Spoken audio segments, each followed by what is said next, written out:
Sean todos y todas bienvenidos y bienvenidas a este conversatorio sobre salud mental y vida universitaria.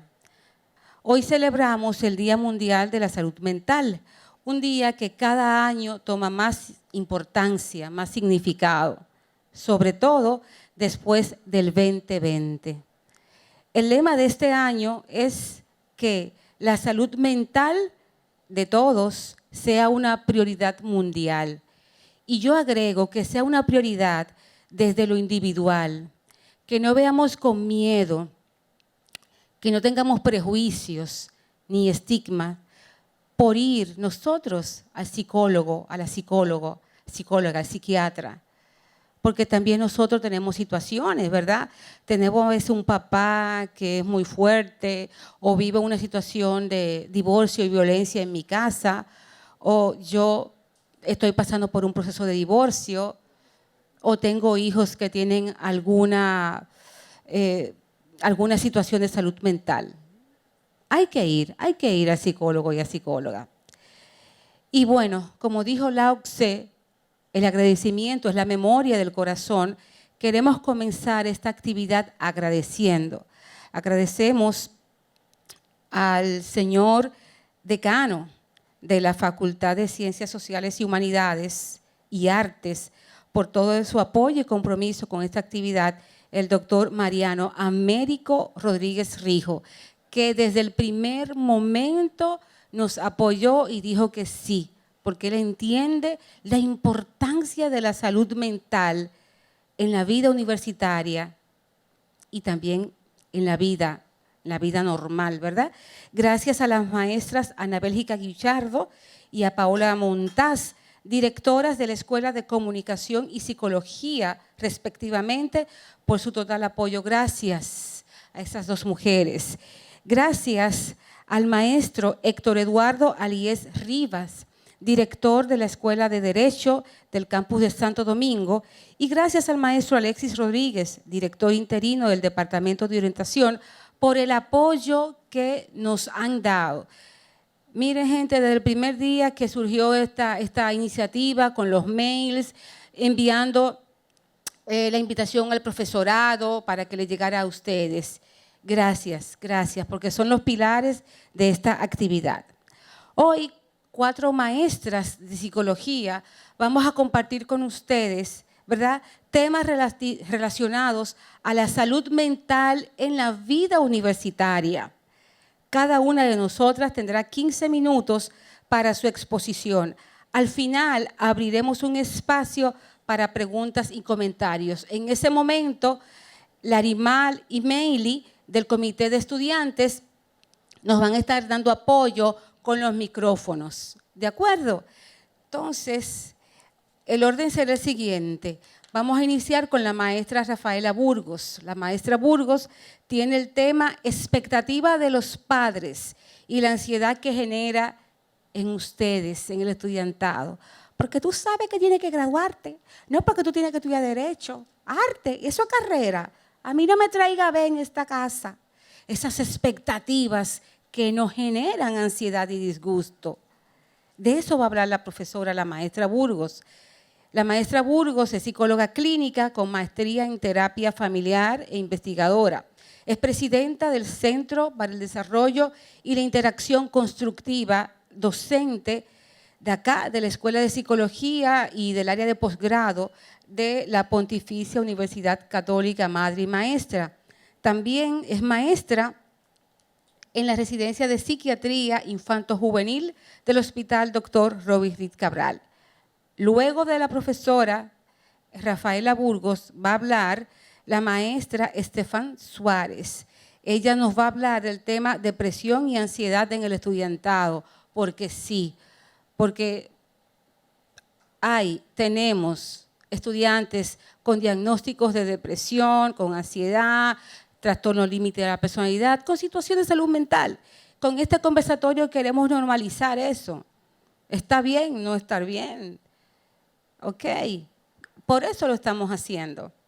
De eso, Estefan, que sabe bastante, ¿verdad? Ella es psicóloga clínica y también con un máster en neuropsicología. Ella es maestra de acá, de nuestra Escuela de Psicología y también del Hospital Robert Reed Cabral. Luego va a hablar la profesora Johanny Rosario con el tema profesorado y salud mental. Porque sí, porque nosotros los profes tenemos mucho estrés, producimos mucho cortisol, tenemos mucha ansiedad, porque tenemos que un hogar, un marido, nos estamos divorciando, o un hijo que no quiere estudiar, o un hijo con situaciones. Los profesores también somos pasibles de tener depresión, o tengo una deuda, no sé cómo pagarla, o mi hija que tiene un novio que yo no quiero, quién sabe. Pero lo que sí es que nosotros también tenemos situaciones de salud mental. Por eso hoy va a hablar Johanny.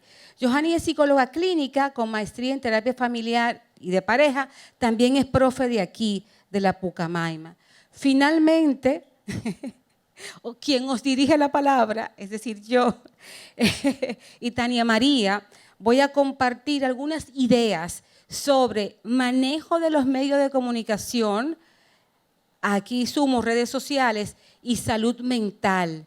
Ese like que me gusta, que no me gusta, pero también esas fotos que veo, esos videos, esas informaciones. De eso voy a hablar brevemente. Yo soy periodista, fui reportera muchos años en medios de comunicación escritos y de televisión. Tengo una maestría en comunicación corporativa. También soy psicóloga clínica con maestría en terapia familiar sistémica y la ejerzo. También tengo una maestría en psicología de la salud con enfoque cognitivo-conductual. Soy especialista en abordaje en violencia de género y especialista en abordaje a juventudes con TLP, trastorno límite de la personalidad. De eso vamos a hablar hoy. Ojalá que todas y todos construyamos conocimiento hoy. Para dar una formal bienvenida, porque lo mío fue, ¿verdad?, presentar el panel y qué vamos a hacer. Yo le voy a pedir al maestro Mariano Rodríguez que pase por aquí a dirigirnos una palabra, ¿verdad?, de bienvenida formal y de apoyo. Bueno, y Tania María ha hecho una excelente presentación que sirve también de bienvenida. Me siento muy feliz de que se esté realizando este panel esta tarde, porque ha sido una inquietud desde siempre, desde antes de la pandemia, Ya yo hablaba de esto. Y Paola, que es directora de la Escuela de Psicología en Santo Domingo, sabe bien que lo conversábamos y yo proponía esto. La verdad que el panel o la actividad es sobre la vida universitaria de ustedes, pero yo pienso que hay que ir más allá también, porque ustedes tienen una vida universitaria, pero cuando salen de aquí, hacen su vida normal. Y la verdad es que la salud mental, como la salud física o en sentido general, es un derecho. Es un derecho, ¿verdad? Tener la salud mental. Pero sobre todo es un derecho, y quiero fijarme en esto. Nos vamos a encontrar con personas que van a tener situaciones diferentes. Y a veces la tendencia que hay es cuando uno observa una persona que no se ve bien, ¿no?, desde el punto de vista mental, como que uno tiende a reírse y hasta hacer chistes con ellos.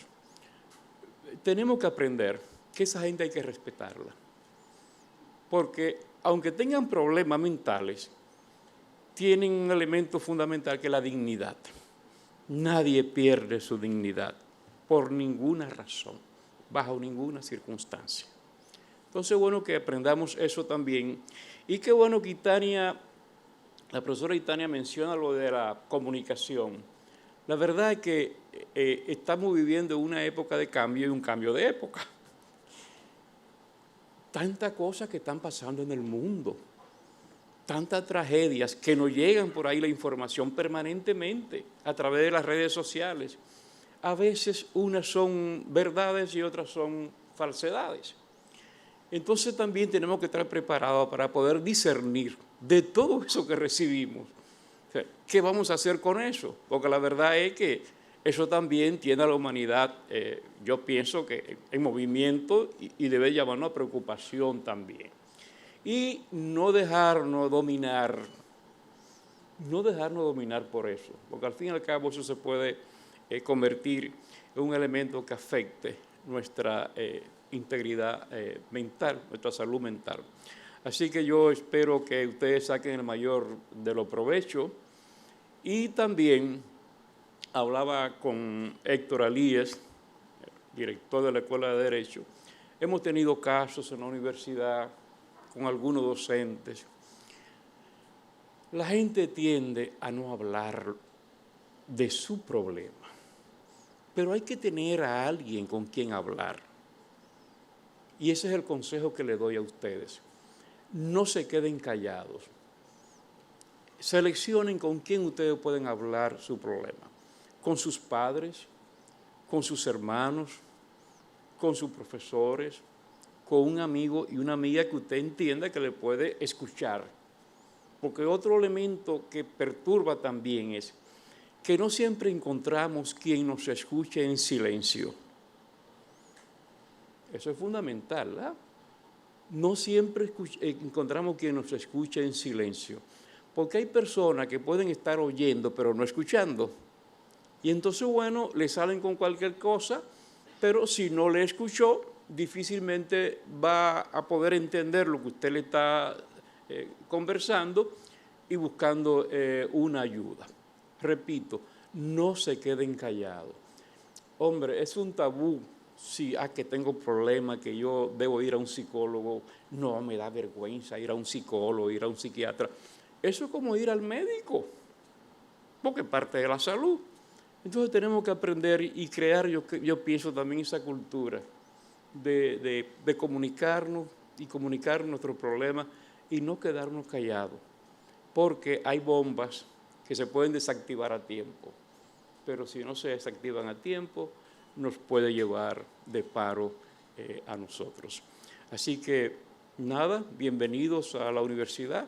Esta es una demostración, como dice Itania, que la universidad no solamente se preocupa por compartir conocimiento, sino también tomar en cuenta la formación integral de sus estudiantes, sobre todo por esta vocación y filosofía humanística que tenemos nosotros y cristiana. Así que los felicito por venir a participar de esto y deseo que saquen el mayor de los provechos. Y gracias a las profesoras que han estado dispuestas, gracias a quienes han organizado este conversatorio, la profesora Anabélica, Paola, Héctor Alíes y demás, el profesor Itania, ¿verdad?, que está aquí al frente de esto y va a intervenir también.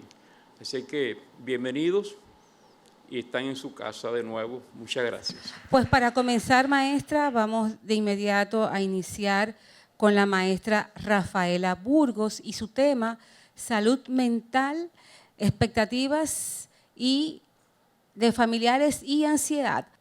Nuestro señor decano puso como el pie, el escalón desde donde tenemos que partir. No tenemos que quedarnos callados. Se vale sentirse mal y es necesario comunicarlo. Esto es fundamental. Y hoy vamos a hablar sobre estos temas ligados a la vida de la universidad y a la vida familiar, que tienen ese vínculo fundamental, ¿verdad? Cuando ustedes vienen, eligen la universidad, se matriculan, eligen una carrera, comienzan un proceso de cambio en su familia. No solamente en ustedes, hay cambios en todas partes. Pasar de la secundaria a la universidad genera una serie de movimientos, de acciones, de posturas frente a las situaciones que vamos enfrentando, que son distintas a las que teníamos que desarrollar o poner en marcha antes. Y eso no solamente ocurre con el estudiante, con la estudiante, ocurre también con la familia. No vamos a entrar en los detalles de esos cambios, pero saber que sus padres, sus familias también en su momento tuvieron que adaptarse, tuvieron que acomodarse a esta cuestión, a esta manera de vivir, a este desafío nuevo que es tener un hijo o una hija en la universidad. Y eso va a tener en ellos repercusiones y van a tener una serie de respuestas y reacciones que a lo mejor influyen en ustedes. ¿De qué tipo de respuestas estamos hablando? Pueden ser muchas, pero hoy quedamos de acuerdo en hablar de las expectativas. ¿Quién sabe cuáles son las expectativas de los padres y las madres? A veces nosotros como estudiantes, ustedes como estudiantes lo pueden saber porque son más explícitas, porque lo dicen. Otras veces no son tan claras, pero salen en tonos de voz, en actitudes, en reacciones frente a cosas que pasan. Por ejemplo, tengo una primera nota que no es tan buena y ahí hay un tema con mamá o con papá que no se ve contento y ya yo me entero de que él tenía una expectativa de que mis notas fueran muy altas. A lo mejor no me lo dijo antes, pero ya lo descubrí. Entonces, ¿cómo opera en mí como estudiante esa expectativa cuando yo estoy frente a un examen? Cuando yo tengo que desarrollar un proyecto y estoy pensando, ¿y si no me va bien? ¿Cómo lo va a tomar mi mamá? ¿Cómo lo va a tomar mi papá? ¿Cómo se van a sentir? Y mucha gente que, joven, ¿verdad?, que en consulta dice, es que estoy decepcionando a mi familia. Y a lo mejor no los está decepcionando, pero como eso no se habla, cada quien interpreta por las miradas o por los tonos de voz o por los comentarios al margen, que es algo grave. Y cuando hablamos con la familia, podemos ver que no necesariamente esperan tanto, claro que quieren que vaya bien la cosa, pero no siempre. Hay una necesidad y es una situación extrema en la familia el hecho de la calificación, pero a veces los estudiantes sí creen que es así. Otras veces sí, está explícito, es que tú no puedes sacar, como decía Daniel, no puedes sacar menos de A. A lo mejor se ha hablado. Cuando se habla, es más fácil enfrentarlo, es más fácil discutirlo, porque está dicho, se puede conversar de eso. Entonces, ¿qué son las expectativas? Son esos deseos o creencias, que no siempre son explícitas, como digo, que tienen los padres sobre los logros de sus hijos, sobre las metas de sus hijos. Las cosas que los padres decimos o pensamos que nuestros hijos tienen que alcanzar, pero que lo creemos nosotros. No son necesariamente las cosas que los chicos o las chicas se plantean como metas. Y a veces no se armonizan ambas cosas. Puede ser que esas expectativas orienten o motiven el desarrollo de los jóvenes, pero solamente si los jóvenes las internalizan. Si los padres quieren que tu límite sea un doctorado y no se conforman con que te quedes menos de ahí, y eso se puede explicitar y el joven o la joven sintoniza con eso, magnífico, conectaron las expectativas. El problema está cuando eso no ocurre, porque entonces es una fuente de estrés importante para los hijos y también para la familia cuando lo que ocurre no es lo esperado. Conflictos familiares, desacuerdos, sentimiento de que estamos distanciados y la mayoría de las veces lo que hay que hacer es expresarlo, decirlo. Me estoy sintiendo así, me estoy sintiendo que no soy suficiente por lo que tú me dices si no saco la mejor nota. Me estoy sintiendo que me estás poniendo una presión para que tenga la mejor calificación. Porque si lo acumulamos, generamos malestar y puede ser que hasta síntomas. Por eso quise empezar con lo que decía el señor decano, hay que hablar. Incluso ahí hay que hablar. De acuerdo con algunos estudios sobre las actitudes de los estudiantes, un aspecto que genera mucha preocupación es la presión que reciben de los padres para cumplir esas expectativas, en particular las académicas. ¿Cómo le digo yo que no aprobé esta materia, que la voy a tener que retirar? ¿Cómo digo eso en mi casa? Esas cosas hay que desmontarlas, porque nos quedamos atrapados y tenemos estudiantes haciendo crisis que nadie se entera. Y no solo es por esto, se suman cosas, evidentemente, no solamente este único factor. Casi nunca ocurre por un solo factor, eso ya lo sabemos. Pero este es un factor importante.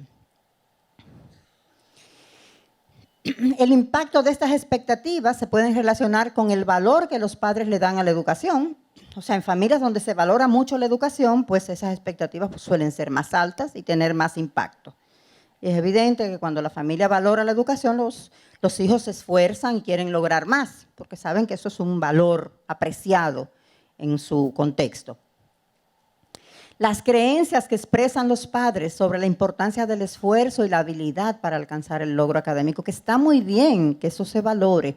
Ahora, si eso se expresa de una manera que descalifica a la persona que no logra estas metas, de repente tenemos una persona que no está logrando el máximo y se siente entonces que no vale. Porque si solamente es valioso o es inteligente o es capaz o se ve que se esfuerza el que logra el mayor mérito, cuando yo no alcanzo eso, yo me siento todo lo contrario de eso. Entonces, por eso insisto en que eso hay que hablarlo, porque a veces estamos interpretando, pero no siempre es así. Lo que los papás están pensando no siempre es lo que nosotros estamos entendiendo o interpretando. Y la percepción que tienen los padres sobre cuánto de estos dos aspectos muestran sus hijos. Si los padres valoran mucho la educación y valoran el esfuerzo máximo, cuando ven que el hijo tiene un examen y se va a una juntadera, ¿qué piensa? No se está esforzando lo suficiente, no está poniéndole atención a su asunto, no se está dedicando a los estudios como debe ser. Entonces ahí puede haber una reacción y pueden haber comentarios que hagan sentir al chico o a la chica que todo lo hace mal, cuando a lo mejor lo que está saliendo mal es ese punto nada más que los padres piensan que se tiene que esforzar más y concentrarse y explicar, mira que ya yo estudié o es que yo tengo otra manera de estudiar. O yo lo manejo de esta forma. Tranquilo, que yo estoy ocupada en mi asunto. Puede ser que se mejore la situación. Otros plantean que las expectativas percibidas desde los grupos de pares también tienen un impacto. Y yo pienso que es una combinación de ambas cosas, que las dos fuentes existen. ¿Por qué? Porque entre los pares también hay presión. También hay exigencia, la competencia. Que está muy bien la competencia sana, pero hay situaciones que nos hacen sentir que no somos suficientes porque yo no logro lo que mi amiga logra. Y cada quien tiene un ritmo, tiene unas habilidades, tiene unas destrezas, tiene un estilo y está bien el logro de cada quien a su medida. Está bien no ser iguales. Necesitamos sentirnos cómodos mientras estamos dando lo mejor que podemos. El mejor esfuerzo. Ese es nuestro compromiso. Hacer lo mejor que podamos. Pero lo mejor que podamos para mí puede ser una cosa, lo mejor que puede el otro puede ser otra cosa. Y eso es necesario que lo asumamos. Y también va a ser más o menos determinante en función de otros factores como las características de personalidad. Si somos muy ansiosos o si somos muy perfeccionistas, o si procrastinamos demasiado, dejamos todo para el último, entonces nos llenamos de estrés y al final no lo hacemos como queremos. Todo eso va a influir. Aspectos que tenemos que revisar porque son elementos que van a tener un efecto en nuestros resultados, que son cosas que nos importan. Y bueno, en la etapa del ciclo vital en que está su familia, mi grupo de psicología de la familia está ahora bregando con eso, en esa etapa hay cosas que están pasando en todo el sistema familiar, no solamente en la universidad, que están afectando de diferentes maneras. Esto incluye, ya ustedes ven todas las etapas del ciclo, pero nada más vamos a ver este que está en verdecito, que es el momento en que los hijos ya están en una etapa de independencia, adultos jóvenes, que necesitan cosas distintas a las que necesitaban en la etapa anterior de adolescentes o en etapas menos avanzadas todavía. Entonces, esas necesidades que tienen ustedes como adultos jóvenes también impactan en los padres, en las personas que están a cargo. ¿Qué pasa en este periodo? Que los hijos han crecido y como en la familia las reglas cambian, muchas de los patrones que nos servían antes ya no nos sirven. Y eso es lo que los padres se ponen nerviosos. Es que ya no le puedo decir, tú no vas. Es que ya no le puedo decir, llámame a la mamá de la amiguita para yo conocerla, a ver con quién es que tú te vas a juntar. Ya no va eso. Y eso le daba seguridad a sus padres. Eso les daba la sensación de que estaban cuidándolos bien y ya no pueden hacer eso, entonces se ponen más ansiosos, están enfrentando y están aprendiendo una manera distinta de relacionarse con ustedes, como ser padres de adultos. No es fácil para ellos. Pero lo cierto es que los hijos en esta etapa demandan menos cuidados, hay cambios en la supervisión académica, ya los papás no conocen a los maestros. Ningún papá me ha llamado para preguntarme a mi hija cómo le está yendo. ¿Verdad que no? Porque no aplica, porque no va, esta etapa no es para eso. En el colegio se hacía eso. Entonces, pero no se crean ustedes que los papás se quedan tranquilos, se quedan mordiéndose las uñas, ¿verdad? Y como que le va leyendo, y que yo no la veo estudiando, y me lo dicen en el consultorio, yo no sé, pero yo no lo veo estudiando. Estudiará en su momento, a lo mejor estudia y usted no lo ve. No, es que yo no sé cómo le va a ir porque no estudia. Están ansiosos, preocupados y no tienen el desahogo de hablar con los maestros, de aparecerse a ver cómo está la cosa. No pueden hacerlo, entiendan que es difícil para ellos también. Y claro que los hijos demandan más autonomía, los papás quieren seguir supervisando y los hijos necesitan lo contrario, mucho menos, que le bajen, ¿cómo ustedes dicen? Que le bajen 2, no, porque le bajen 6. Ustedes quieren que le bajen 6 y ellos están nerviosos.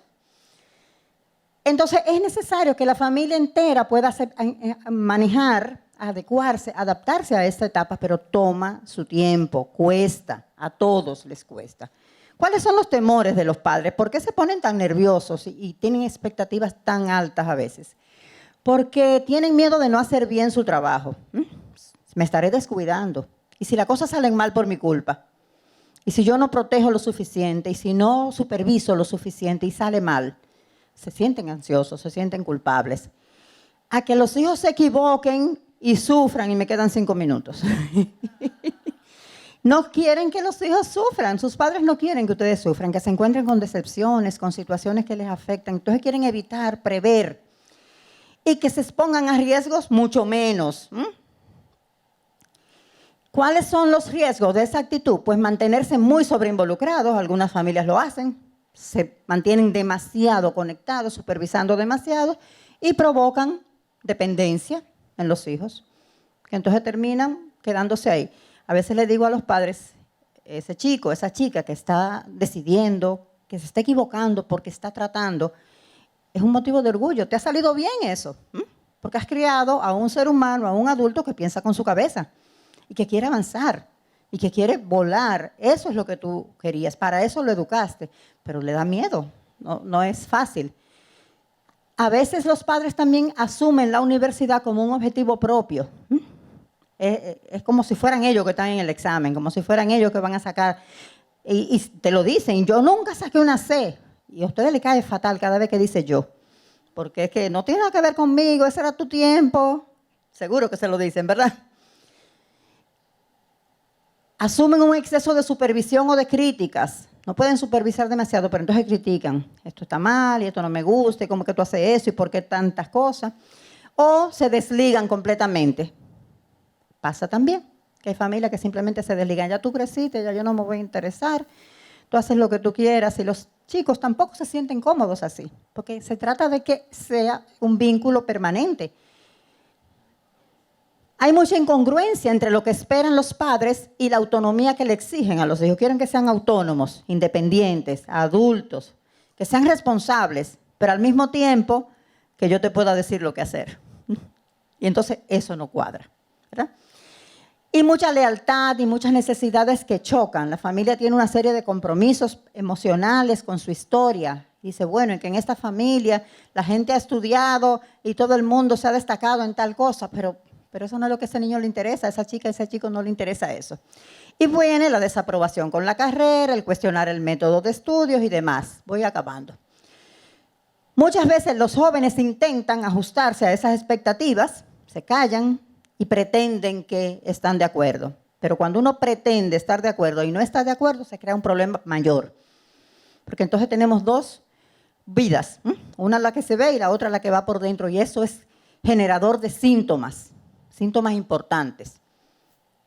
O actúan de la forma esperada, son complacientes y se acomodan, en parte porque les convence y en parte porque quieren evitarse el conflicto.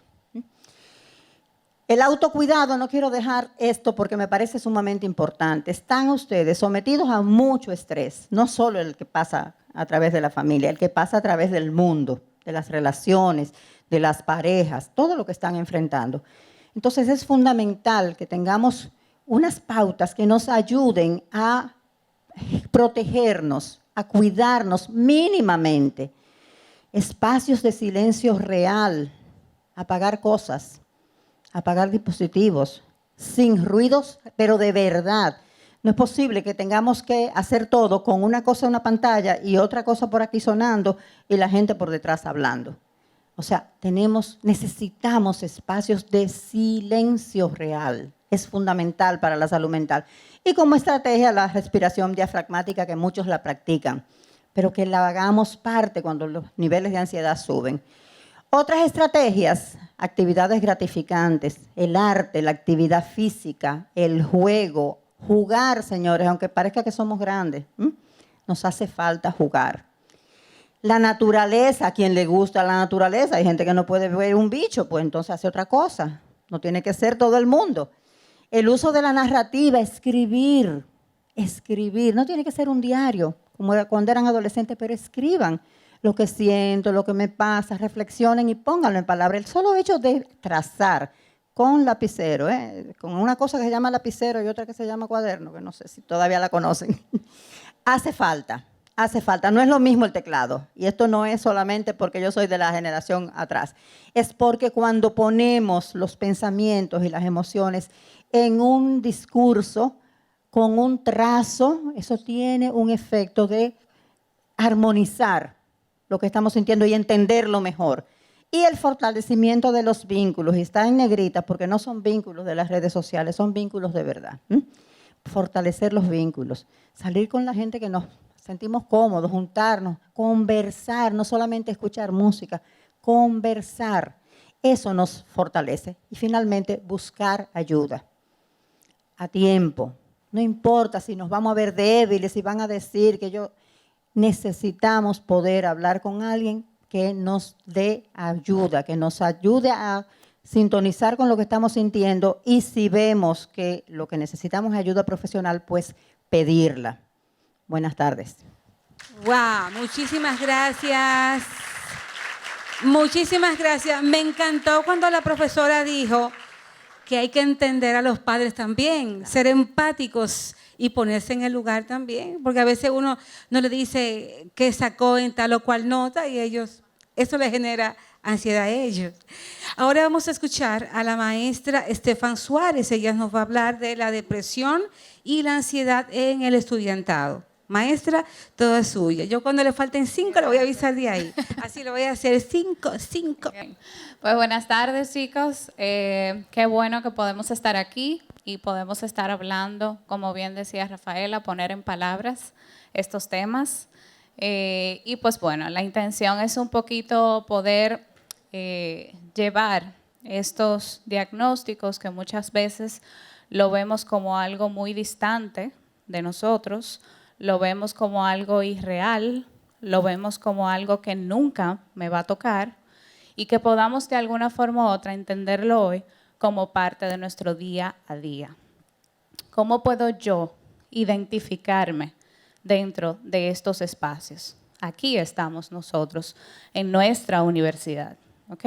Entonces, ubiquémonos si ya pudimos volver a la biblioteca, ¿verdad? Los laboratorios, las aulas. Es decir, vamos poquito a poquito yendo a cada uno de estos lugares que nos toca ir día a día en nuestra vida universitaria. Y entender entonces qué constituye esto, qué constituye estar aquí dentro de nuestras aulas. Pues evidentemente implica hacer proyecto de vida. Este es un momento donde nosotros estamos consolidando lo que llamamos proyecto de vida. Y por supuesto, con todo esto que Rafaela nos mostró que está sucediendo a nivel sistémico, es decir, a nivel de nuestros sistemas. Y cuando ponemos todo eso junto, entendemos que cuando estamos iniciando este proceso, normalmente adquirimos la mayoría de edad, asumimos nuevas responsabilidades sociales y aumentan también esas presiones psicosociales. Si vemos esto, entonces podemos también adentrarnos en el cerebro adolescente. ¿Por qué todavía llamarle cerebro adolescente? Bueno, porque para nosotros, desde la neuropsicología, la maduración no se alcanza hasta los 25 años aproximadamente de toda nuestra corteza prefrontal o todas nuestras áreas frontales. Y por tanto, tenemos todavía maduración en esta etapa, es decir, todavía estamos en un proceso de maduración. ¿Y ese proceso de maduración en qué se traduce? Bueno, se traduce, como les decía, ya que está madurando, que es la parte frontal del cerebro o la corteza prefrontal, las últimas regiones en madurar. Y luego entonces vemos cómo este cerebro es vulnerable. Hay mucho riesgo. Es un cerebro que es más susceptible al estrés, que experimenta cambios continuos, cambios que son físicos, emocionales, sociales, y que pueden hacernos vulnerables también a problemas de salud mental como son depresión y ansiedad. Esta imagen para mí, bueno, le faltó como algo ahí, pero yo se los digo. Esta imagen para mí es muy importante que podamos guardarla aquí. Este es un cerebro, diríamos, todas nuestras conexiones neuronales, cómo se comunican nuestras neuronas, cómo hablan entre ellas, ¿verdad? Y cómo la vemos al principio de la vida. Es decir, que aquí le estamos viendo cuando llegamos al mundo, ¿verdad? Esos primeros 3 meses. Y ya aquí la vamos viendo, no se crean que con 25 años, con solamente 6, 9 años. Pero ¿por qué quiero hacer énfasis en esto? Tenemos una mala creencia de que el adolescente adolece de algo. Así a veces nos los han descrito. Como que le falta algo. O como por el contrario, que está teniendo muchas cosas y entonces, por tanto, tenemos que entender su problema de salud mental o su situación porque es que tiene demasiadas cosas. Y todo lo contrario. El cerebro adolescente, si bien es cierto que está teniendo una poda neuronal, que es un proceso donde eliminamos experiencias que no necesitamos para fijar las experiencias que sí necesito a partir de ahora en esa adultez joven, intermedia y ya madurez en sí, ¿verdad? Vejez.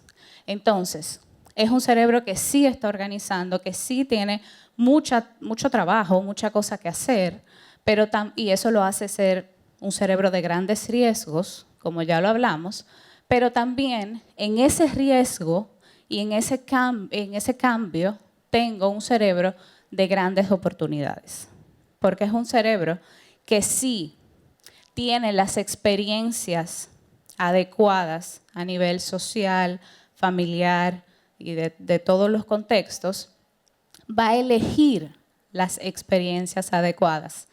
Es decir, va a tener la selección de herramientas que requiere para su vida adulta. Entonces es un cerebro de grandes oportunidades.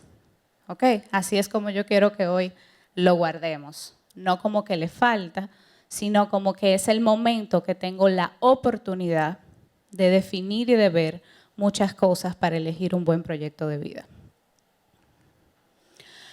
Este concepto para mí es importante traerlo porque tenemos que reconsiderar lo que vemos como inteligente. Eso que decía Rafaela, que mi papá quiere que yo saque, que fulano quiere que mi amiga, que esta competencia, pero ¿qué es lo que es ser inteligente? Eso me va a funcionar si yo entiendo que voy a ser inteligente porque tengo un índice de 4.0. Eso me va a funcionar si yo sigo entendiendo que una buena memoria episódica que me ayuda a recordar todas las fechas me va a hacer más inteligente. Eso me va a hacer tener una buena memoria episódica, más nada. ¿Ok? Ser inteligente al final es una habilidad que nos ayuda a resolver problemas para elaborar productos que son de importancia en un contexto cultural o en una comunidad determinada. Si yo no puedo hacer esto con la información que tengo, entonces no soy inteligente. Entonces, hoy también me gustaría que replanteáramos ese concepto y nos lleváramos a un concepto más real y más aplicable. ¿Qué dicen las estadísticas en torno a ansiedad y depresión? La prevalencia de ansiedad en estudiantes de primer año es mucho mayor que en estudiantes que ya están mediano o término. ¿Okay? Eso es lo que demuestran las estadísticas. Y luego entonces vemos que la prevalencia de sexo en la mayoría de estos diagnósticos, específicamente en estos dos, es para sexo femenino. Es decir, que hay un mayor número de casos femeninos que masculinos. ¿Okay? Y luego entonces entender también que en la presentación de los diagnósticos tenemos tanto ansiedad como depresión. No vamos a pelear por esa diferencia. Me parece que están bastante parejos. ¿Okay? O sea que no se vale decir, ah, no, es que eso es todo ansiedad. Es otro término que solemos escuchar.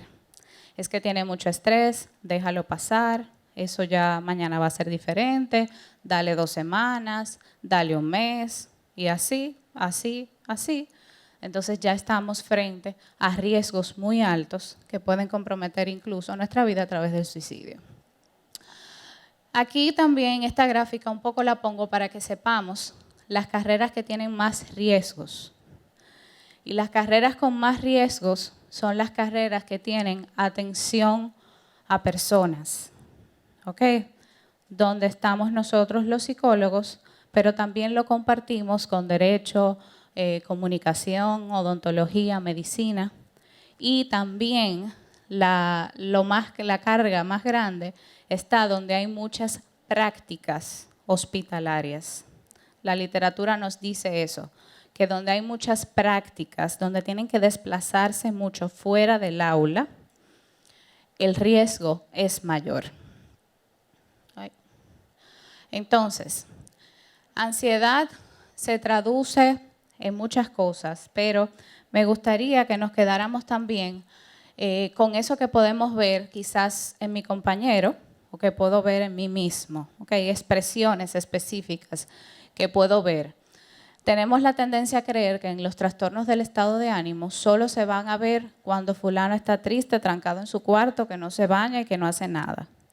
Y no es así. Y sobre todo en las edades que estamos hablando ahora, lo que más se ve es esa irritabilidad, es esa falta de autocontrol, poca capacidad de resolución de conflictos, que se traduce en esto, el que ya no puede, no cambia la cara, ¿verdad? Que se mantiene todo el tiempo así, no hay una explicación, no entendemos por qué, de cualquier cosa explota, ya no sabe, ya no tiene mecanismos de cómo resolver y trabajar sus conflictos. Y me gusta siempre incluir diagnósticos poco comunes dentro de la ansiedad, como lo son el mutismo selectivo y la disfemia, que son manifestaciones en el lenguaje, sí, pero son trastornos de ansiedad. Es decir, que no podemos, porque veamos, la disfemia es lo que antes se conocía como tartamudez, no podemos porque veamos eso en un compañero a la hora de exponer, por ejemplo, entender que es que tiene un problema del habla o que no puede hablar bien. Son también trastornos de ansiedad.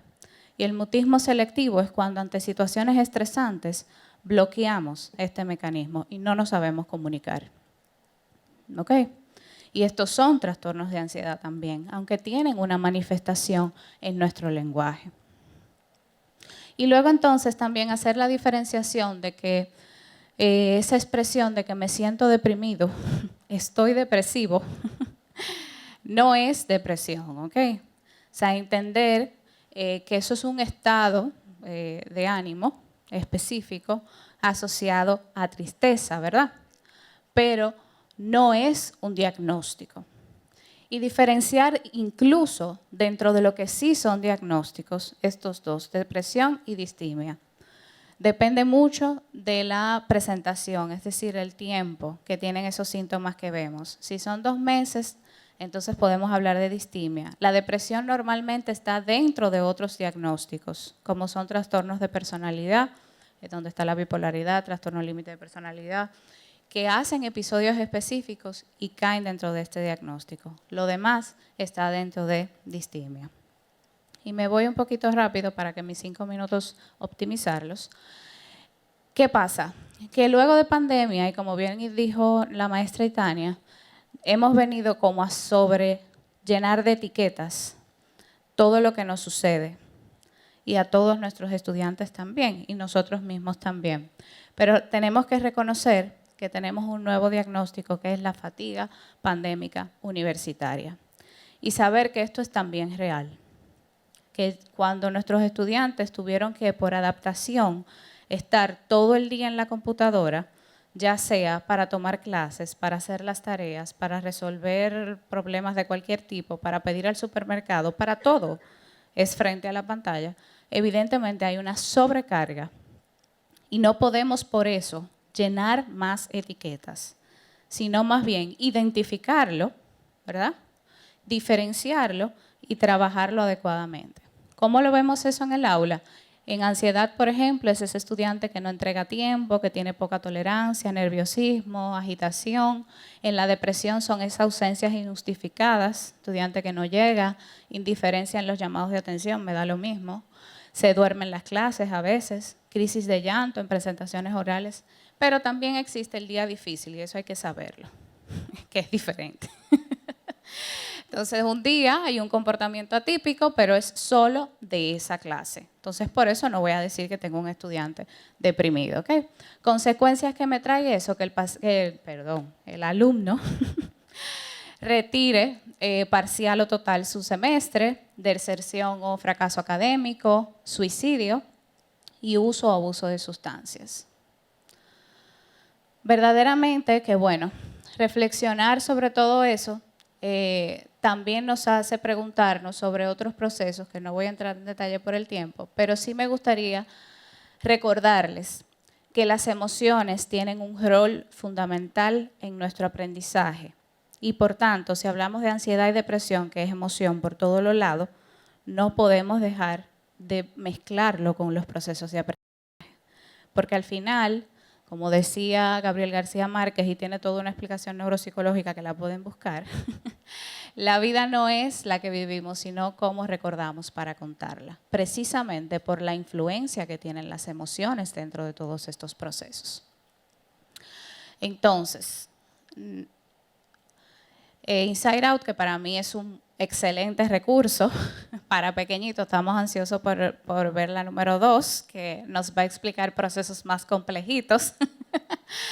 Pero definitivamente nos enseñó que sí tenemos dentro de nuestras mentes diferentes voces, que son esas emociones, subpersonalidades que nos ayudan a vivir. Que cada emoción trata de ayudarnos a adaptarnos y actuar de una mejor manera. Por tanto, las necesitamos todas. Nuestras emociones dialogan entre sí, necesitan entenderse y necesitan coordinarse. Nuestras emociones se nutren de las experiencias que vivimos y de ahí las islas que estaban. Y cuando una voz emocional toma el protagonismo y niega a otro, aparece lo que llamamos represión emocional, que no la queremos para estos diagnósticos que vimos. Eso nos enseñó Inside Out. Entonces, herramientas, valida tu emoción, identifica eso que tanto te gusta y que tienes mucho que no haces, retómalo.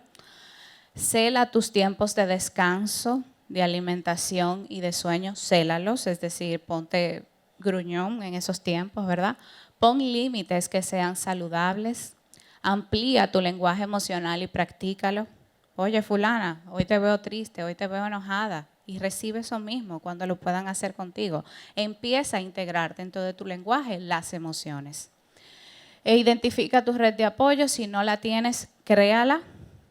Renuncia al apego a los resultados. Nutre e invierte en tus relaciones y utiliza recursos compensatorios, eso es válido, las agendas, los checklists, los recordatorios en el celular, las aplicaciones, todo lo que necesites para compensar funciones, lo puedes hacer.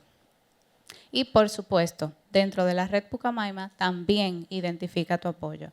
Si es tu departamento, si es el departamento de orientación, que también ofrece mucha ayuda, identifica dentro de esta red cuál puede ser el apoyo que tú necesitas o que puedes utilizar. Muchísimas gracias.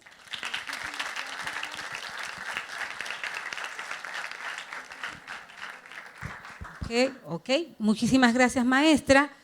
Me encanta siempre Inside Out. ¿Qué aprendí yo cuando la vi? Que tú no puedes estar siempre alegre. Alegría con el afán.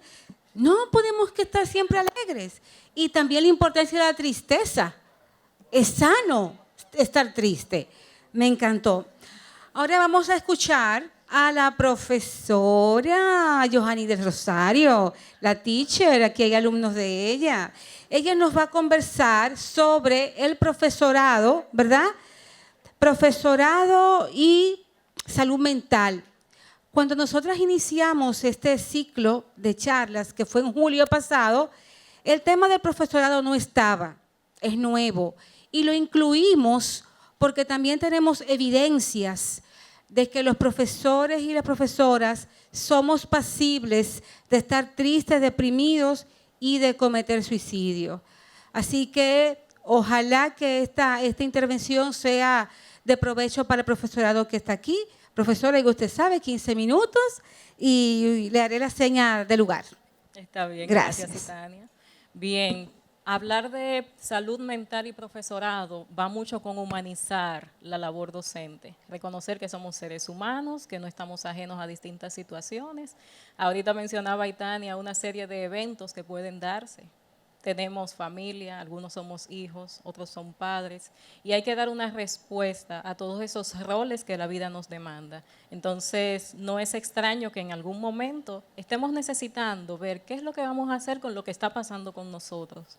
Entonces, si a eso le sumamos que la práctica docente conlleva una situación de desgaste emocional y físico, si no nos cuidamos y no estamos atentos a esto, entonces somos más tendentes a caer en ese desgaste, y eso viene por una multiplicidad de causas. Hay algunos estudios que se han hecho en otros países que dicen que los docentes somos muy tendentes a caer en ansiedad, estrés y depresión. Entonces, con estas situaciones de las cuales ya se ha hablado un poquito anteriormente, hay que estar también atentos. Entonces, somos los primeros como docentes que tenemos que estar atentos a nuestra salud mental y recordar siempre que les servimos a ustedes que son alumnos como modelos.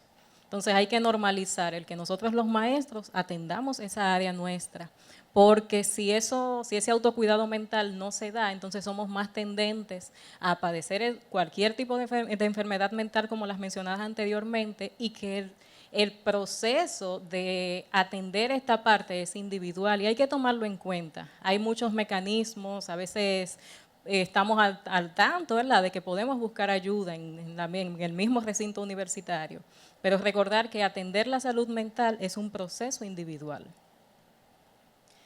También ustedes ven aquí a la derecha esta rueda de la vida.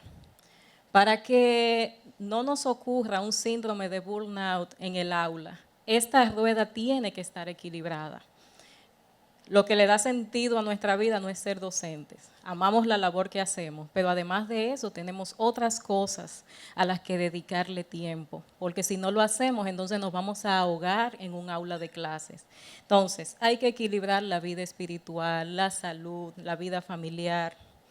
Y puede darse un desbalance, porque hay que diferenciar lo que es desbalance y desequilibrio. Un desequilibrio, si tenemos una mesa de 4 patas y le falta una pata, y hay un desequilibrio.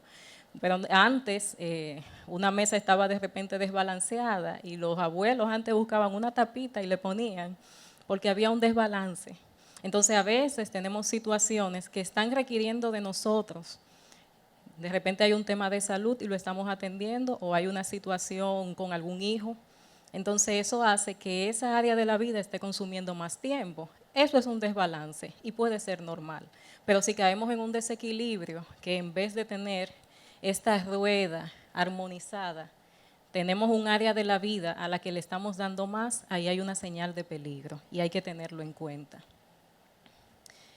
Importante entender que estas problemáticas no son comunes solamente al profesorado. Ahorita mencionaban en una de las ponencias cómo todo el que está en la atención directa con personas es tendente a caer en un síndrome de agotamiento, de estar quemado por el exceso de trabajo.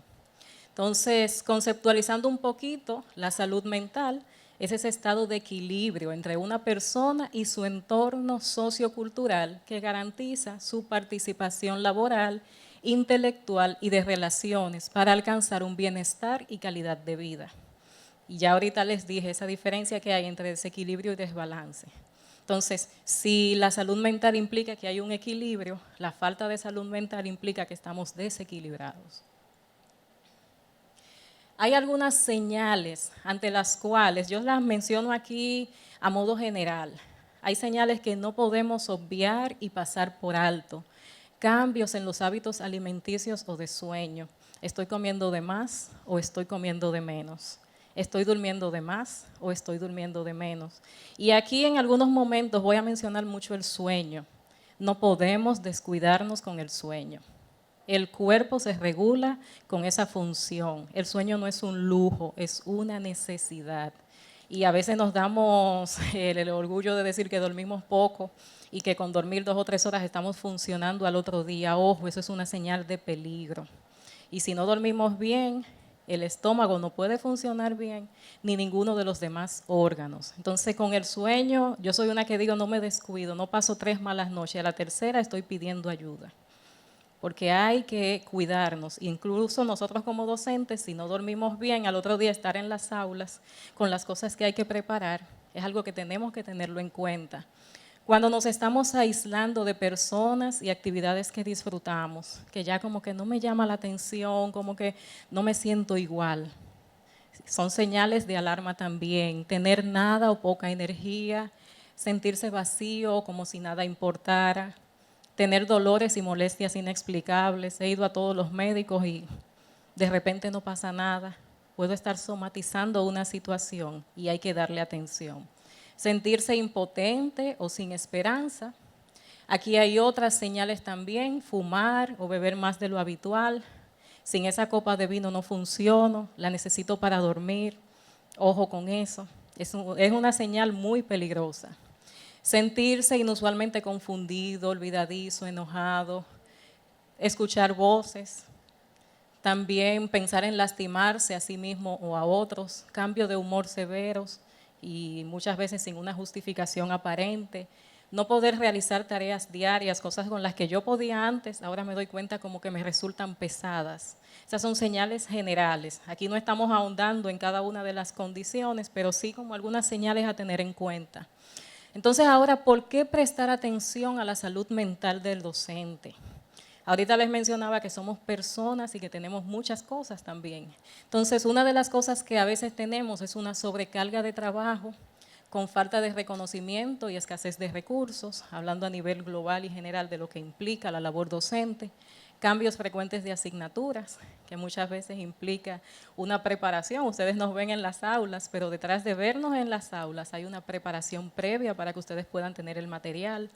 También comentarios críticos de alumnos y padres, aunque en el caso de ustedes como universitarios, como mencionaba Rafael ahorita, no tenemos a los padres.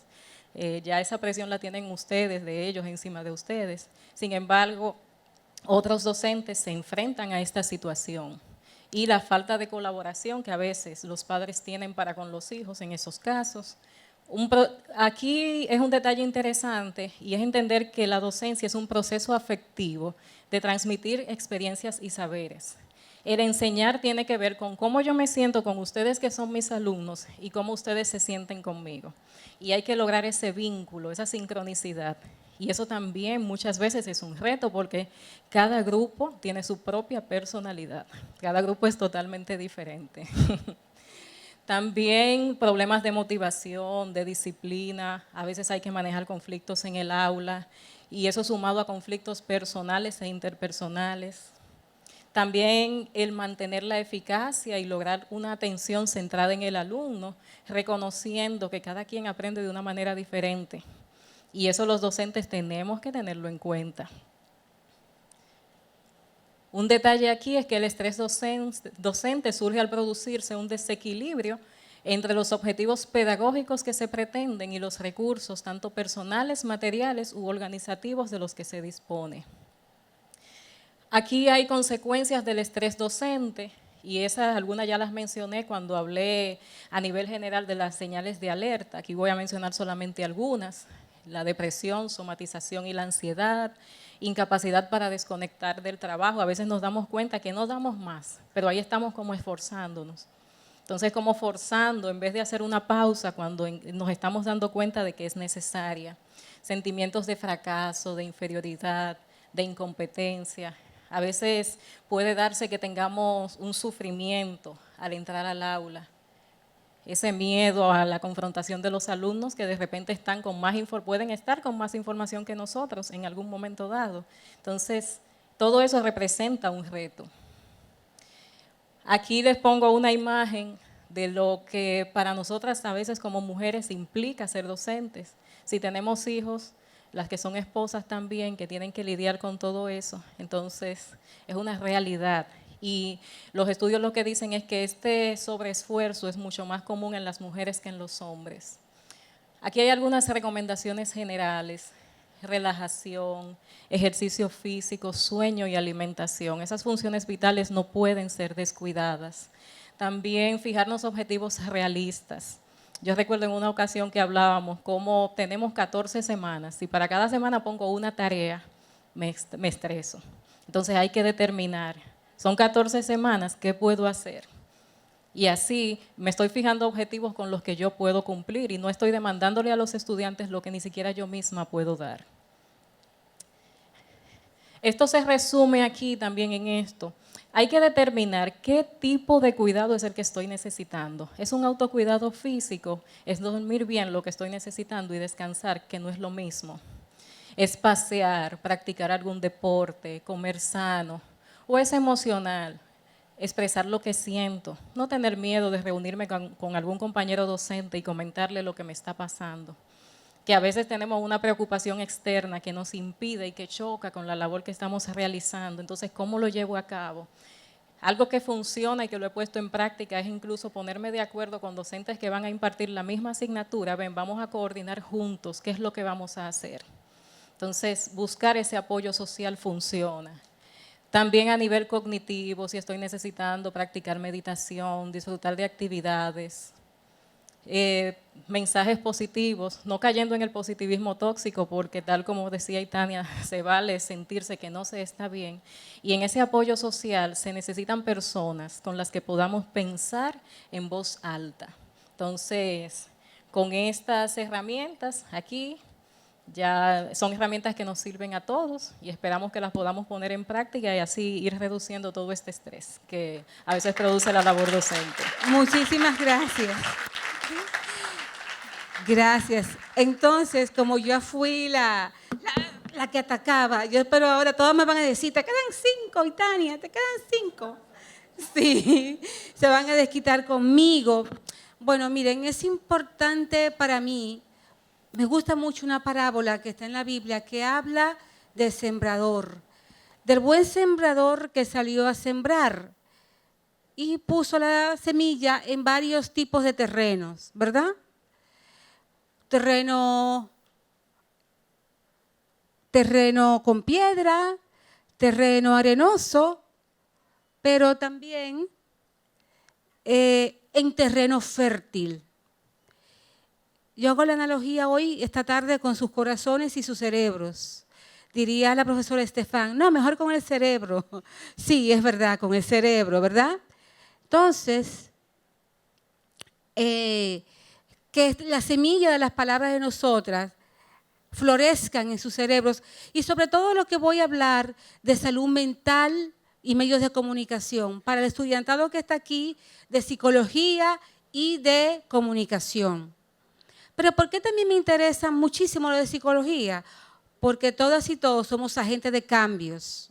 Porque si usted ve que hay un cantante que pone en su cuenta de Instagram, porque hay un loco en la 27 de febrero, ¿cómo que se llama un artista que canta a la mujer? Ay, Dios mío, un moreno.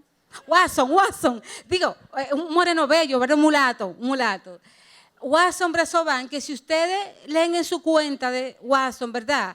Que él dice, el 27 de febrero, ¡ay, un loco! Porque estamos llenos de locos. Si ustedes buscan, eso está posteado. Entonces, lo que buscamos con esta serie de charlas es que usted se convierta en agente de cambio. Cuando usted vea en una red social palabras despectivas, que usted diga, ya no se usa esa palabra de loco, se usa personas con trastorno mental. ¿De acuerdo? Esa es la intención también. Vamos a hablar hoy de salud mental y de medios de comunicación. Ay, Dios mío, esos vespertinos, el vespertino, los canales de televisión y los social media. ¿Qué es lo que hacen ustedes, los nativos digitales? Por ahí es que se comunican, por ahí es que se enteran, por ahí es que creamos tendencia, por ahí es que nos volvemos virales. Y usándolas bien son buenas. Ahora, el reto es saber comunicar temas de salud mental. Ese es nuestro reto. Antes quiero contextualizar. La OMS establece que salud mental es un estado de bienestar en el cual cada individuo desarrolla su potencial, puede afrontar las tensiones de la vida, puede trabajar de forma productiva y fructífera y puede aportar algo a su comunidad. Eso es tener salud mental. Hay que reflexionar. ¿Cómo estará la salud mental nuestra? República Dominicana, su país, mi país, es compromisario con los Objetivos de Desarrollo Sostenible. ¿Ok? El número 3 tiene que ver con salud mental y bienestar. Sin embargo, nuestro país tenía un plan de salud mental 2019-2022. Se hizo nada porque no le asignaron presupuesto. Ustedes tienen que ser agentes de cambio en el área de comunicación, en el área de salud. Los psicólogos y psicólogas que van a salir de aquí también tienen que ser agentes sociales de cambio. Porque las personas que no pueden pagar 3.500 pesos por una sesión terapéutica tienen derecho a salud mental en los hospitales públicos. Aquí cerramos el hospital, el único hospital psiquiátrico que había, ¿verdad? Y ahora hay unas famosas centros de atención en crisis. Ahora vemos muchas personas deambulando por la calle. Y digo esto para sembrar en ustedes la semillita. En tanto psicóloga o psicólogo, ¿qué yo voy a hacer con los cambios que tengo? Porque ser psicólogo o psicóloga, comunicador o comunicadora, no es cogerlo chilling con aire, ¿no? Es también usted luchar por los derechos de las personas. De los 36 países de la región, de las Américas, la República Dominicana es el 10º país con mayor cantidad de años perdidos por discapacidad, por trastornos mentales, neurológicos y debido al consumo de sustancias. Estos son unas estadísticas del 2018 de la OMS. Pero aquí hay un dato todavía más chulo. Discapacidad por depresión. Nosotros somos el 6º país de la región con mayor discapacidad por depresión. Somos de los países más depresivos en América Latina. Entonces ahí hay una incongruencia entre, ay, somos el país más feliz del mundo, más feliz del mundo y la gente se sigue suicidando. Y estamos liderando tasa de suicidio. Como que hay una incongruencia ahí, ¿verdad que sí? Discapacidad por depresión. La República Dominicana presenta una prevalencia de depresión superior al mundo y una tasa de suicidio superior a la región. Del total de suicidios del año 2019 en República Dominicana, el 42.3 estuvo relacionado con la depresión. Dominicana tiene una prevalencia de 4.7. Estas estadísticas son del 2019, antes de pandemia. Estadística de la Organización Mundial de la Salud. ¿Y cómo es eso de que somos el país más alegre del mundo? Hello, ¿cómo que? No me machea. Entonces, hay una incongruencia entre lo que me dicen las estadísticas y las políticas públicas. ¿Qué se hace? En los hospitales públicos, donde muchos de ustedes tendrán que ir a hacer pasantía, ¿qué se hace? ¿Cómo psicoeduco? ¿Cómo una persona que vive en situación vulnerable, como un estudiante de un liceo público que vive en situación vulnerable, sabe si está teniendo ansiedad o depresión o es TLP? y le dicen, pero que tan malcriado, que no respeta. Y de repente ese joven lo que no esté diagnosticado. Pero no tenemos los mecanismos para ello. Estoy diciendo todo esto con toda la mala fe del mundo. Futuros comunicadores y psicólogos y psicólogas, sí. Porque les reitero, ustedes son agentes de cambio. Si de aquí hoy nos salen 5 almas convertidas, hermano, no. Tenemos que salir de aquí con la conciencia y la responsabilidad de lo que estoy estudiando y de que me debo a una comunidad. Datos, estadísticas que nos llevan a reflexionar en la espiral en la que vivimos. Una población que está entre los 10 primeros de América Latina con daños por incapacidad, por trastornos mentales, y un país que ocupa el 6º lugar en depresión en América Latina. Por más que usted vea, diga, qué chilling, qué bien, qué feliz somos. Iba a decir otra cosa, pero aquí está el profesor, no le iba a decir, pero no, eso no es así. Otra cosa, probabilidad de accidentes en carreteras del país. Es un titular de Diario Libre de julio. Gobierno toma medidas para reducir muertes por accidentes de tránsito. Esto fue en julio. La semana pasada hubo un accidente terrible, que ahí sí habló el gobierno porque murieron turistas. Si fueran los hijos de Machepa, hubieran dicho nada. ¿Ok? Pero murieron gente extranjera y turistas. Ay, perdón, ay, Dios mío, pero con mala fe. Bueno, eso es del 25 de julio. ¿Ok? Del 25 de julio. Nuestras carreteras son peligrosas. Pero ¿saben por qué yo digo esto? Aquí, por esto.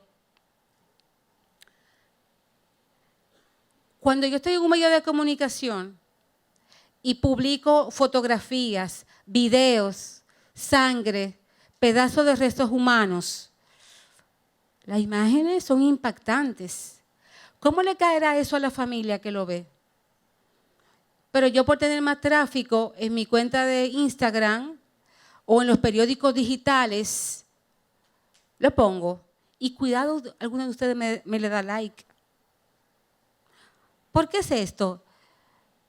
Hoy día las redes sociales son el medio de comunicación de preferencia del estudiantado. Los más viejitos y por obligación tenemos que ver medios tradicionales. ¿Qué ve la gente? Yo le pregunto a ustedes, para nuestra reflexión. ¿Qué ve la gente? Y de eso que ve la gente, ¿qué piensa de lo que ve? Y recuerden que somos los que pensamos. Hasta Epícteto, desde Epícteto sabemos que somos los que pensamos. Cuando la gente ve tanta violencia y tanta sangre, tantas muertes, ¿qué piensa? ¿Qué siente?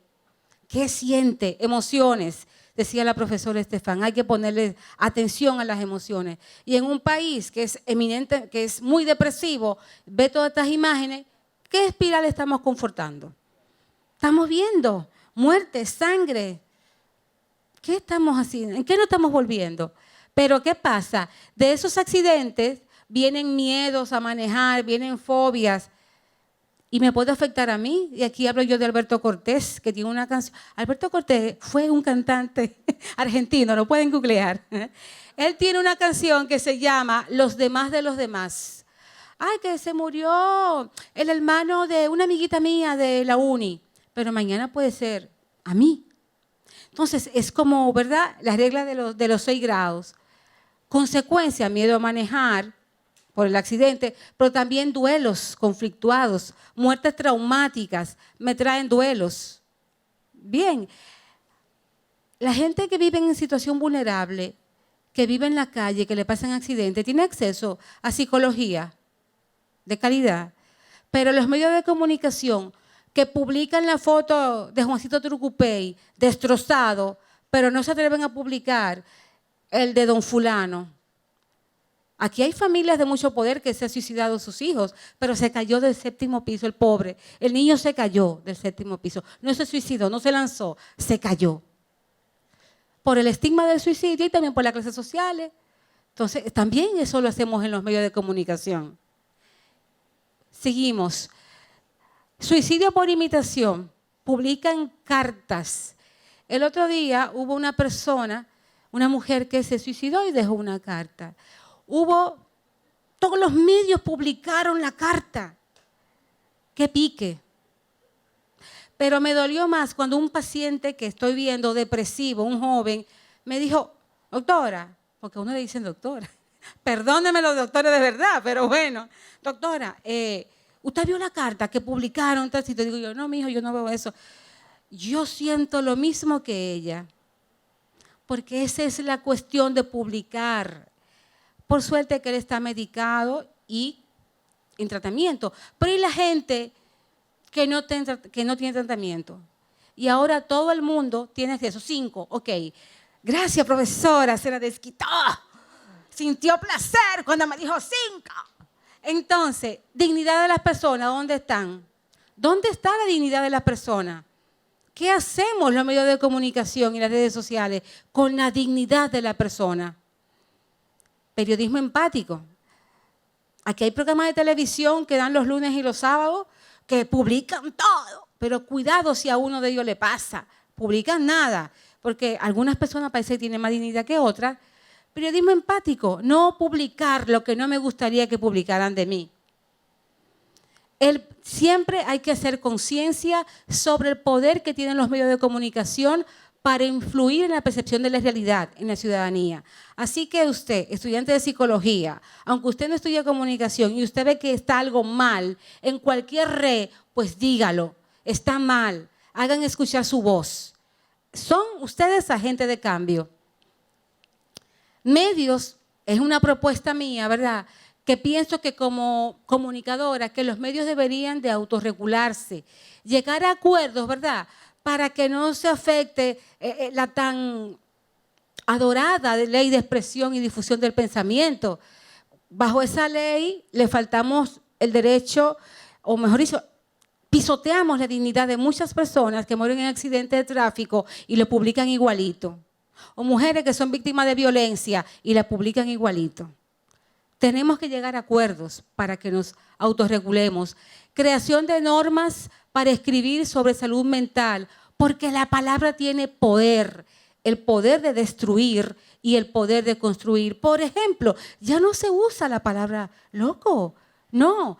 Persona con problemas de salud mental, en vez de enfermo mental, trastornado, loco de mente. Centro de salud mental, en vez de manicomio. Gracias. Buenas noches, el profesor Carlos Acero. Esta pregunta es para la profesora Aitania María. ¿Usted cree que sería fundamental regular una autocensura en los medios? Yo recuerdo en una presentación que tuve en Bolivia, donde me tocó exhibir imágenes del tsunami de Japón y el terremoto de Haití, y la forma en que la prensa internacional abordó ambas situaciones fue completamente diferente. En Haití vimos cadáveres hasta la saciedad y en Japón no vimos una sola persona muerta. Entonces, ¿usted cree que es cuestión de cómo los periodistas de nuestra sociedad abordan las situaciones dramáticas de la vida? ¿Usted cree que deberíamos autocensurarnos o qué nos propone usted? Más que autocensurarnos, regularnos. Yo pienso que se pueden decir muchas cosas sin tener que presentar la foto de una persona totalmente destruida por un accidente. Creo que podemos buscar palabras que no duelan tanto y que no hieran tanto. Por ejemplo, la palabra loco, por ponerle un ejemplo. Pero los medios de comunicación, por ejemplo, cuando se hablaba aquí mucho de la violencia de género, que los medios publicaban a las mujeres asesinadas así como la encontraban, ¿no?, que se filtraban esos videos y esas fotos, surgió un movimiento liderados por Edith Feble, que trabajaba en ese momento en SIN.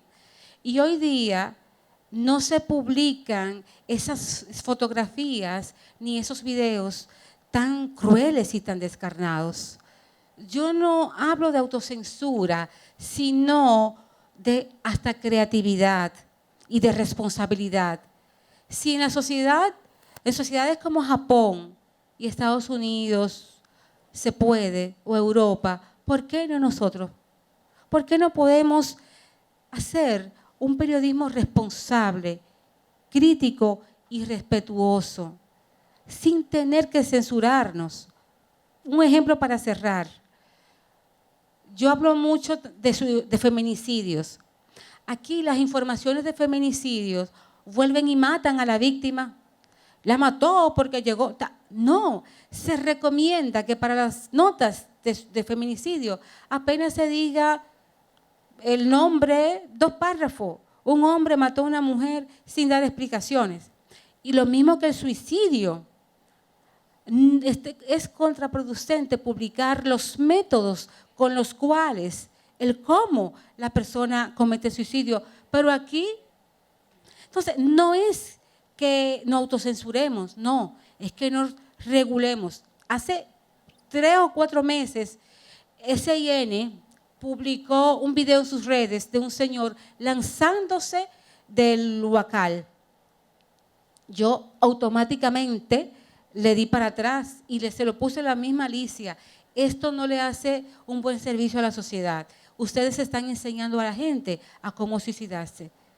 Señores, hay gente que está al tri, esperando, buscando la excusa. Y si usted en un medio de comunicación se lo pone, entonces no es censurarse. Quitaron el video y pusieron información de que un hombre se suicidó del huacal.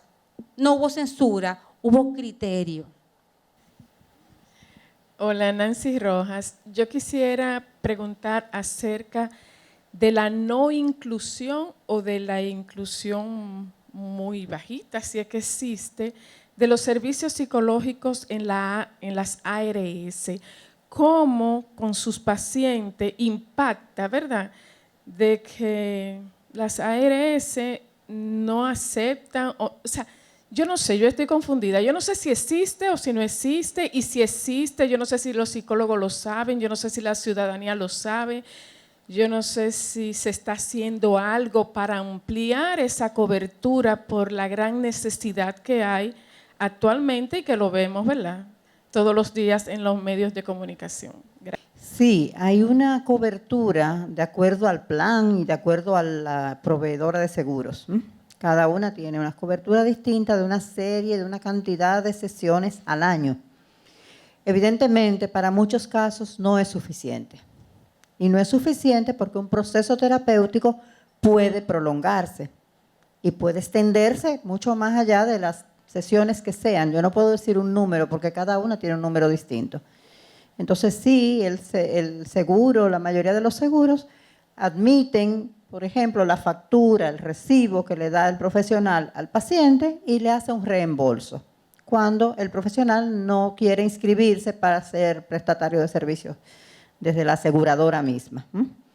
Pero no es suficiente. Yo creo que ahí tenemos que insistir que no se le está dando a la salud mental el nivel, la prioridad, la importancia que se le da a otros problemas de salud. Entonces, a eso hay que seguir enfocando para poder ampliarlo. Agregando también en el tema de la discusión entre ARS y profesionales de salud mental, es el reconocer cuál es el modus operandi de la psicología, que es distinta a la medicina. Es un poco hacerles entender qué es lo que sucede dentro de una consulta psicológica. No es una entrevista de datos generales, no es una toma de signos vitales, de peso, de temperatura, que va a tomar unos 15 minutos. Es un proceso que como tal en cada sesión se van de 45 a 1 hora y cuidado. Entonces no puede ser remunerado de la misma manera el profesional de salud mental. Entonces esta discusión se abre precisamente por eso, porque a la hora de hacer los acuerdos directamente con los profesionales, ellos ofrecen una tarifa que no se corresponde al servicio que se brinda por esas cualidades que acabo de mencionar. Tiempo, incluso instrumentos. Por ejemplo, las evaluaciones psicológicas no están reconocidas dentro de las ARS, apenas las consultas. Entonces, un procedimiento, qué sé yo, por poner endoscopía, eso es algo bien descrito y que se sabe muy bien cuánto cuesta, dónde se hace, con qué profesional, Pero en psicología eso ellos no lo reconocen como tal y eso impide que nosotros podamos garantizarle al paciente la calidad que requiere en términos de cobertura.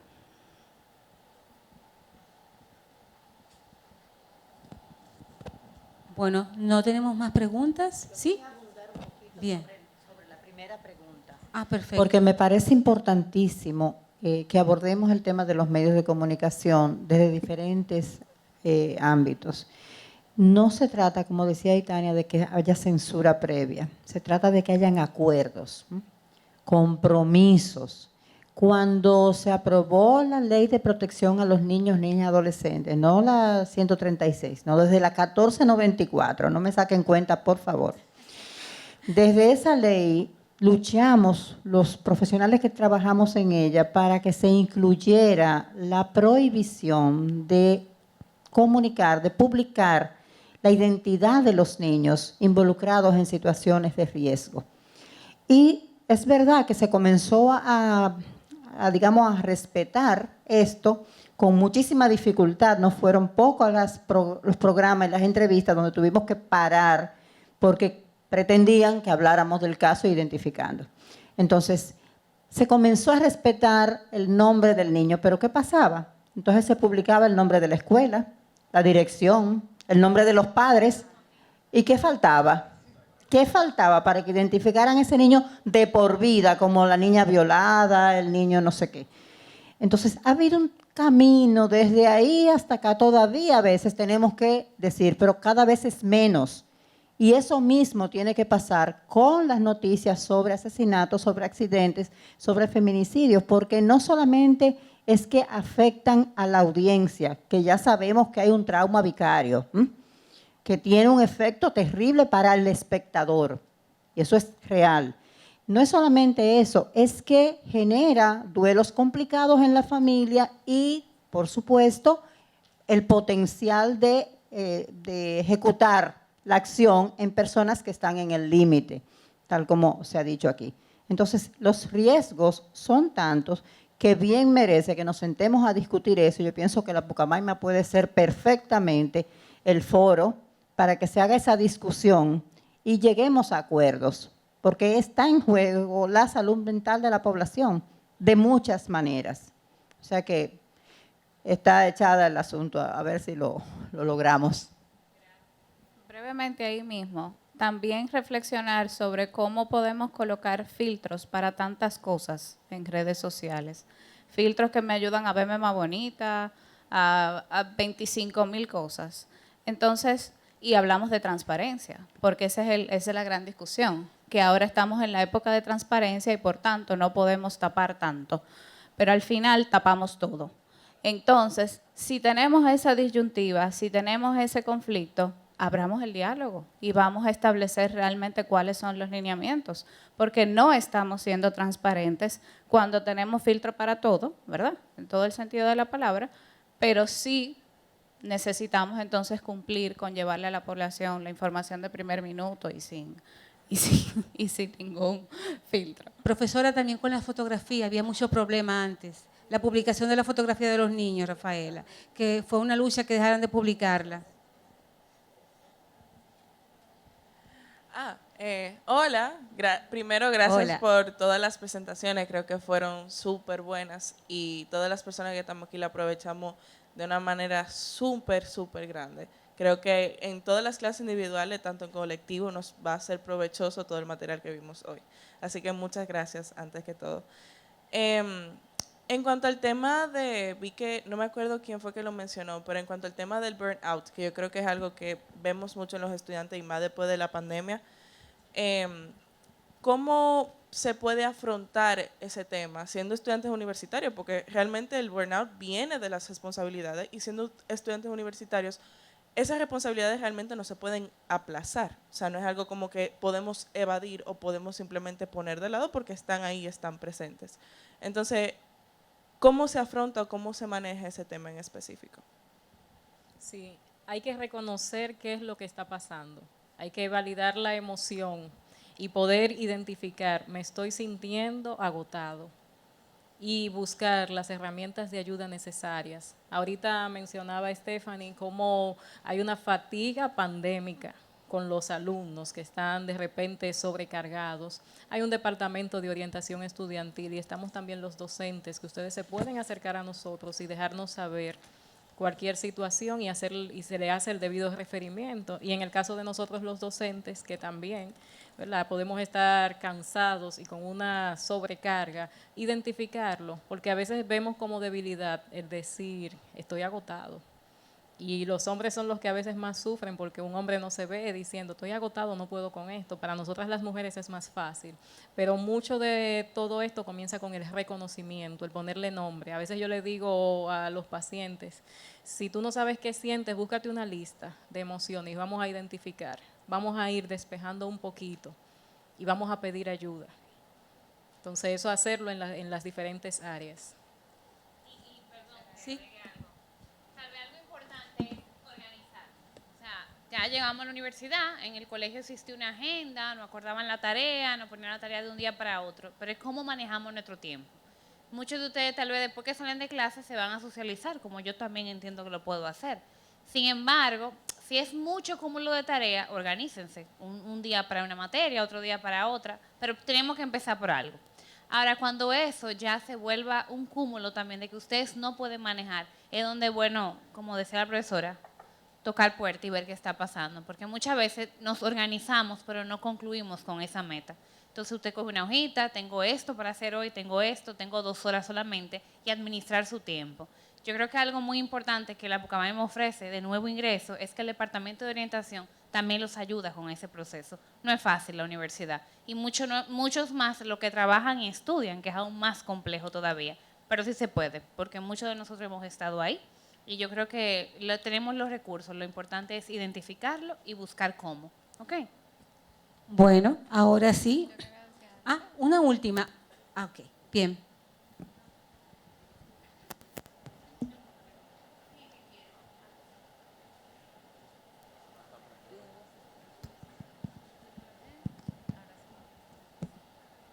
Una pregunta, si una persona tiene depresión y llega a un punto que ya pierde el control, ¿es válido que uno siendo su amigo, esta persona se escude en que tiene depresión como para justificar cuando nos hace daño, nos hace sentir mal?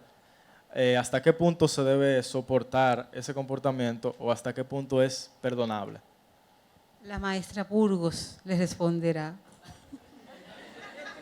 ¡Qué tarea! Mira, si nosotros somos capaces de identificar esas conductas como alertas, es porque algo nos está moviendo.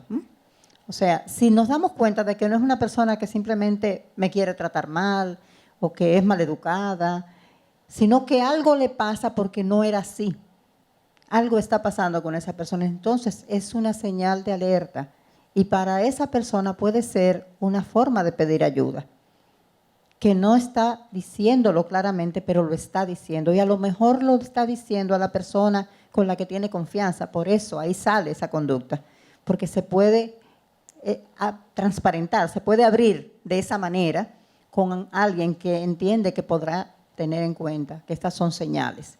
Es difícil, porque si nos ponemos en el lugar del otro que está recibiendo rechazo, agresión, desplantes, humanamente uno diría, bueno, yo no tengo por qué aguantar eso. Si esa persona siempre ha sido así, probablemente ya no sería ni mi amiga, porque ¿verdad? No se supone que soportemos eso, pero si esa persona tiene un cambio en su conducta y lo que está mostrando es ese repertorio incómodo, probablemente es una señal de que está mal. Entonces, ese es el momento de ser amigo de verdad. Ese es el momento de escuchar lo que no tiene palabras. Ese es el momento de acercarse. ¿Qué te pasa? No te veo bien. Tú no eres así. ¿Qué pasa contigo? Cuéntame. Inducir a que busque ayuda, porque no es solamente la confesión. El que lo confiese con un amigo, con una amiga, no va a resolver el problema. Se va a sentir escuchado, pero probablemente necesita más. Pero esa persona con la que esta persona se abre, tiene ya un poder. O sea, está depositando confianza en ella y entonces puede ser el vínculo con la ayuda que necesita. Y muchas situaciones extremas se pudieran detener si apareciera alguien que se pudiera poner en el lugar de ese otro y no reaccionara solamente como con lo que yo estoy experimentando, lo que a mí me afecta. ¿Qué pasa con aquella persona que no puede decirlo más claramente y lo está diciendo así? ¿Sí? No sé si te respondí. Excelente. ¿Vieron por qué se la pasé a ella? Mejor respuesta imposible. Yo quería agregar algo. Ah, bien. Por el último componente de tu pregunta, decías si es perdonable. Y ahí te devuelvo la pregunta. Y te pregunto, ¿qué hace que en ese momento tengas que pensar en que debes perdonar esa conducta? ¿Qué provoca en ti eso, esa emoción en específico que estás viendo en tu compañero? Porque es entonces momento de ver si también tu compañero te está sirviendo de espejo ante situaciones que quizás estás removiendo en ti. Y que tomes esa señal de alerta también y busques ayuda, porque el perdón es un proceso que viene mucho después. Entonces quizás lo estás pensando proyectivamente, puede ser, pero quizás simplemente lo estás viendo, o sea, no tiene necesariamente que ser, pero es importante abrir también esa reflexión y quizás verte en el espejo. Bueno, ahora sí, muchísimas gracias, maestra. Muchísimas gracias a ustedes por venir. Que se oiga fuerte, güey. Queremos agradecer totalmente, gracias totales, al maestro doctor Mariano Américo Rodríguez Rijo, decano de la Facultad de Ciencias Sociales, Humanidades y Artes. Gracias, maestro, de verdad, gracias. A las maestras Ana Bélgica Guichardo, a Paola Montaz, muchísimas gracias. Al maestro Héctor Eduardo Aliés por venir, aportarnos y apoyarnos con su presencia, y a las maestras bellas aquí, muchísimas gracias.